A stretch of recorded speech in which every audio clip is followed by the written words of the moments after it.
नमस्कार, मैं हूं नीलू। तो क्या इजराइल का आयरन डोम सिस्टम फेल हो गया है, जिसकी वजह से लगातार इजराइल में इस वक्त मिसाइल जो कि हिजबुल्लाह की तरफ से हो या हमास की तरफ से हो, जो दागे जा रहे हैं वो गिर रहे हैं और इससे काफी नुकसान इजराइल का हो रहा है। इसी पर बातचीत करने के लिए मयंक मेरे साथ जुड़ गए हैं। मयंक, कल हमने देखा हिजबुल्लाह हमास सबकी तरफ से इजराइल में हमला हुआ, इसके अलावा इजराइल ने भी हमला किया है। नुकसान दोनों तरफ से हुआ है। किस तरह का नुकसान है और जिस आयरन डोम सिस्टम पर इतना ज्यादा नाज था इजराइल को, आज वही फेल होता साबित हो रहा है। देखिए, ये सवाल दरअसल इसलिए उठ रहा है कि आयरन डोम सिस्टम जो आप कह रहे हो कि क्या आयरन डोम सिस्टम अब फेल हो चुका है। इसकी वजह ये है कि देखिए, कल रात को हाइफा और तिब्रियास, ये जो दो इलाके हैं इजराइल के, यहाँ पे करीब 18 जगह पर हिजबुल्लाह के रॉकेट्स दागे गए हैं। 18 जगह पे जो है वो हिजबुल्लाह की तरफ से अटैक हुआ, 18 रॉकेट्स दागे गए हैं। और ऐसा बताया जाता है कि कई इलाकों में, रिहायशी इलाकों में भी ये रॉकेट्स गिरे हैं। देखिए, ये एक बड़ी बात है जो कि हम पिछले कुछ समय से देख रहे हैं। हमने पहले भी चर्चा की थी कि ईरान की तरफ से देखिए जो तस्वीरें आई थी, 180 बैलिस्टिक मिसाइल्स फायर की गई थी।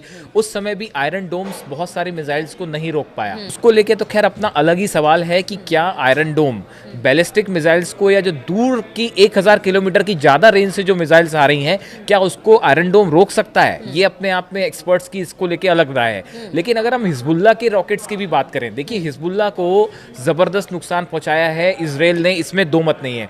लेकिन उसके बावजूद आप देखिए कि हिजबुल्लाह लगातार हमले कर रहा है। और बीती रात को भी 18 रॉकेट्स जो हैं वो फायर किए गए, जो कि हाइफा और तिब्रियास दोनों इलाके में कई जगह से ऐसी तस्वीरें आई कि इमारतों से धुआं उठ रहा है, या बताया जा रहा है कि ऐसा हिजबुल्लाह का दावा है कि आईडीएफ के जो ठिकाने थे, बेसिस थे, उसके पास ये रॉकेट्स गिरे हैं। तो देखिए, हिजबुल्लाह अब भी हार मानने को राजी नहीं है। उसके बड़े कमांडर्स मारे जा चुके हैं, डिप्टी कमांडर्स मारे जा चुके हैं, लगातार इजराइल हमला कर रहा है, लेकिन उसके बावजूद हिजबुल्लाह की तरफ से जो है वो पलटवार जारी है। अब ये आयरन डोम को लेके जो सवाल बार बार उठ रहे हैं, इजराइल के अंदर से भी ये सवाल उठ रहे हैं, उसकी वजह यही है कि देखिए, पहले ऐसा नहीं था। पहले कल हमास की तरफ से भी कुछ रॉकेट्स जो है वो फायर किए गए।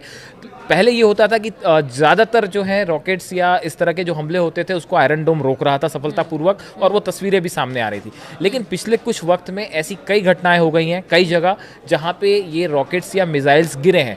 हूती की तरफ से भी जो है वो खबरें आई थी, जो है वो हूती ने भी फायर की मिसाइल, वो भी इसराइल पे गिर गई थी। हालांकि वो खाली इलाके पे गिरी थी, इसराइल में कुछ नुकसान नहीं हुआ था। लेकिन ऐसी जो एक के बाद एक घटनाएं आ रही हैं, खबरें सामने आ रही हैं कि आयरन डोम जो है वो मिसाइल या रॉकेट को नहीं रोक पाया। ये वजह है जिसके कारण जो है वो ये सवाल उठ रहे हैं। ठीक है, ये सवाल तो उठ रहा है। इस पर लगातार ये भी कहा जा रहा है कि नहीं, जितना नुकसान दिखाया जा रहा है उतना नुकसान, क्योंकि इजराइल कभी मानता ही नहीं इस बात को कि बहुत सारे नुकसान को उसे झेलना पड़ा है।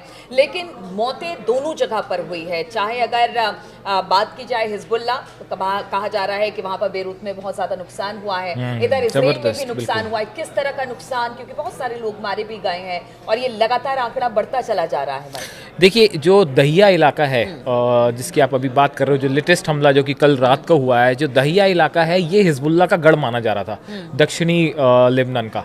यहाँ पे जो है जबरदस्त बमबारी कल आईडीएफ की तरफ से की गई है। F-35 प्लेन्स ने रात भर बम बरसाए हैं, और बताया जा रहा है कि जो बेरूत का हवाई अड्डा है वो भी इसमें जो उसका रनवे है वो भी तबाह हो गया है। मतलब वहाँ पे भी एयर स्ट्राइक हुई है, तो बेरूत का जो रनवे है वो भी अब उसको इस्तेमाल नहीं किया जा सकता। तो देखिए, जो दक्षिणी लेबनान का इलाका है, इस पूरे इलाके को आईडीएफ लगातार निशाना बना रहा है। सबसे बड़ा सवाल यही है कि जिस तरह से सब कुछ हो रहा है, रॉकेट दागे जा रहे हैं, मिसाइल्स फेंके जा रहे हैं, कहा यह जा रहा है ईरान का भी बीच में हमला हुआ, लेकिन अभी भी इजराइल जो है बेहद फोकस दिखाई दे रहा है। वो लगातार हिजबुल्लाह पे टारगेट कर रहा है, हमले कर रहा है, यानी वो पूरी तरह से जिस स्ट्रेटेजी के साथ उसे बढ़ना है उस पर पूरा फोकस बनाए हुए है। देखिए, ये जो आप पूछना चाह रहे हो असल में कि क्या 7 तारीख, आज 7 अक्टूबर है, एक साल पूरा हो गया है, क्या आज की रात कोई बड़ा अटैक हो सकता है, जिसकी पूरी दुनिया में चर्चा है। कल रात को ईरान ने अपना एयर स्पेस बंद कर दिया था काफी देर के लिए। पूरी दुनिया की नजरें इस बात पर टिकी हुई हैं कि हमास के हमले को जो है 1 साल पूरा हो गया है। क्या आज की रात इजराइल ईरान को जवाब देगा? ईरान उसके इतने बड़े हमले के बाद 180 बैलिस्टिक मिसाइल्स दाग दी गई, लेकिन उसके बाद तक अभी तक इजराइल की तरफ से कोई एक्शन नहीं है। सवाल यह है कि इजराइल की तरफ से ये देर क्यों हो रही है। देखिए, एक तरफ तो इसमें इंपॉर्टेंट बात यह है कि देखिए जो लेबनान है, लेबनान में जो हिजबुल्लाह के ठिकाने हैं, ऐसा लगता है अभी कि फिलहाल इजराइल का फोकस जो है वो हिजबुल्लाह के ऊपर है। इजराइल, ऐसा कुछ एक्सपर्ट्स कहते हैं कि उनका मानना यह है कि इजराइल पहले ये चाहता है कि जो हिजबुल्लाह है उसके जो लड़ाके हैं उनको पहले न्यूट्रलाइज किया जाए, पहले हिजबुल्लाह को जो है वो ख़त्म किया जाए, उसके बाद फिर ईरान पे। देखिए, इजराइल को कई फ्रंट पे लड़ना पड़ रहा है। हमास पूरी तरह से ख़त्म नहीं है, हमास के लड़ाके अभी भी हैं, गाज़ा में अभी भी बड़ी चुनौती बनी हुई है इजराइल के लिए, इसमें कोई शक नहीं है। वैसे ही हाल लेबनान में है, ग्राउंड फोर्सेस अंदर हैं, लेकिन ग्राउंड फोर्सेस का आगे बढ़ना अपने आप में बड़ी चुनौती से कम नहीं। तो इजराइल और साथ में हुती भी जो है वो भी बीच बीच में अपने मिसाइल और रॉकेट्स दाग रहा है। तो ऐसे में कई फ्रंट पे जो है वो इजराइल को लड़ना पड़ रहा है। बहुत सारे ऐसे प्रॉक्सीज हैं ईरान के जो कि इराक में काम कर रहे हैं, सीरिया में काम कर रहे हैं। आगे बढ़ना चाह रहा है, बिल्कुल। जितने ईरान के प्रॉक्सीज हैं पहले उनको खत्म करने। एक्सपर्ट्स ये कह रहे हैं कि पहली स्ट्रेटेजी ये है कि जो प्रॉक्सीज हैं ईरान की, इनको खत्म किया जाए, उसके बाद ईरान पे हमला किया जाए। देखिए, हम आपको नेतन्याहू का एक बयान बताते हैं जो उन्होंने कल दिया।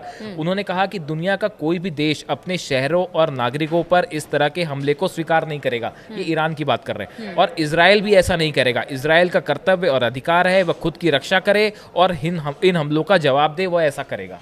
ये नेतन्याहू का कल बयान था ईरान को लेकर। तो देखिए, एक बात तो ये तय मानी जा रही है, ये ईरान भी इस बात को जानता है कि इजराइल पलटवार जरूर करेगा। अब सवाल यह है कि इजराइल का पलटवार कब होता है, वो किस रूप में होता है, और क्या उससे एक बड़ा युद्ध ईरान और इजराइल के बीच होगा। इस पूरे युद्ध में अगर युद्ध छिड़ता है तो रूस की क्या भूमिका होगी। ये कई सवाल हैं जो इस पूरे मामले को उलझाए हुए हैं। देखिए, इस पूरे मैटर में रूस की भी नज़र है, अमेरिका भी जो है। देखिए, कल जो अमेरिका के रक्षा मंत्री हैं लॉर्ड ऑस्टिन, उन्होंने इजराइल के रक्षा मंत्री जो है योव गैलेंट, इनसे बात की है ईरान को लेकर, और विस्तार से चर्चा, ऐसा बताया जा रहा है सूत्रों से कि विस्तार से चर्चा हुई है। ये रणनीति बनाई गई है कि ईरान को लेकर अगला कदम क्या होगा। तो देखिए, ईरान को लेकर इजराइल का अगला कदम क्या है, वो इस बात को तय कर देगा कि क्या यहाँ पे एक और खाड़ी युद्ध शुरू होने वाला है या नहीं। और आप एक बात और देखिए कि इसमें अब ज्यादा वक्त नहीं है। ईरान की तरफ से जो हमला हुआ था वो भी एकदम से हुआ था, और ऐसा ही कुछ लगता है कि इजराइल की तरफ से भी हो सकता है। बहुत सारे लोग कह रहे हैं कि आज ही की रात कुछ होने वाला है, 1 साल पूरा हुआ है, इजराइल मैसेज देगा उसका। लेकिन जो रक्षा पहले की शांति ये दिखाई दे रही है। विशेषज्ञ ये कह रहे हैं कि इजराइल नहीं चाह रहा कि हिजबुल्लाह के खत्म हुए बिना ईरान पे हमला कर दिया जाए, क्योंकि उसके बाद उसको लेबनान के फ्रंट पे भी लड़ना पड़ेगा, ईरान के फ्रंट पे भी लड़ना पड़ेगा, हमास के साथ तो जो लड़ाई चल रही है गजा में वो हो ही रही है। तो ये कई फ्रंट पे उलझना इजराइल के लिए ठीक नहीं होगा। तो इसलिए इजराइल जो है फिलहाल सिर्फ लेबनान और हिजबुल्लाह पे फोकस कर रहा है, शायद उसके बाद ईरान की बारी आए। पूरी दुनिया की नजर है कि कब इजराइल हमला करेगा, लेकिन इसके बावजूद वो चुप है। यानी अब ये कोशिश की जा रही है कि हमला जिसकी तरफ से पहले से होगा, कहने को हो जाएगा कि भाई आपने हमला किया तो हमने उसका पलटवार किया। देखिए, अब की बार जो भी स्ट्राइक होती है, अगर इजराइल की तरफ से स्ट्राइक होती है, देखिए खामेनी ने अभी जो संदेश दिया था, जो उन्होंने नमाज अदा करवाई थी, उसके बाद उनका जो संदेश था, उनके हाथ में देखिए आप गन थी। बिल्कुल। तो एक संदेश तो उन्होंने साफ दिया है पूरे इस्लामिक देशों को कि आपको एकजुट रहना है।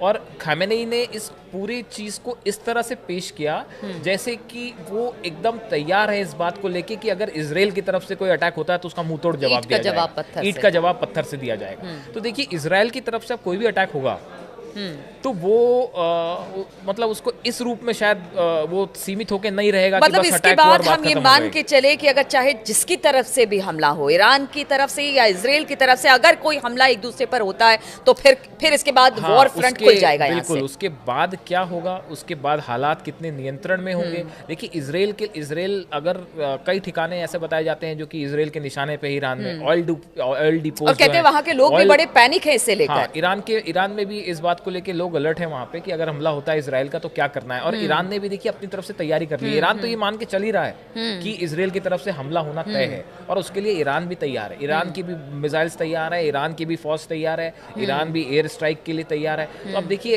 ये पूरा इलाका ऑलरेडी एक ऐसी सिचुएशन में है जिसमें बस बटन दबाने की देर है। और इजराइल वर्सेस ईरान, ये एक बार युद्ध शुरू होता है तो ये फिर किस रूप में जाएगा इसको लेके कुछ नहीं कहा जा सकता। लेकिन हम एक बार फिर कहेंगे कि अगले 1-2 दिन जो है वो इस पूरे क्षेत्र के लिए बहुत महत्वपूर्ण है। बिल्कुल, तो आज 7 तारीख है और इस 7 तारीख को लेकर बहुत सारे कयास लगाए जा रहे हैं। अब हमला किसकी तरफ से होगा, क्या इजराइल ईरान पर हमला करेगा, अब देखना होगा कि अगर कोई बड़ा हमला होता है तो इसके बाद क्या स्थिति बनती है, इस पर लगातार हमारी नजर बनी रहेगी।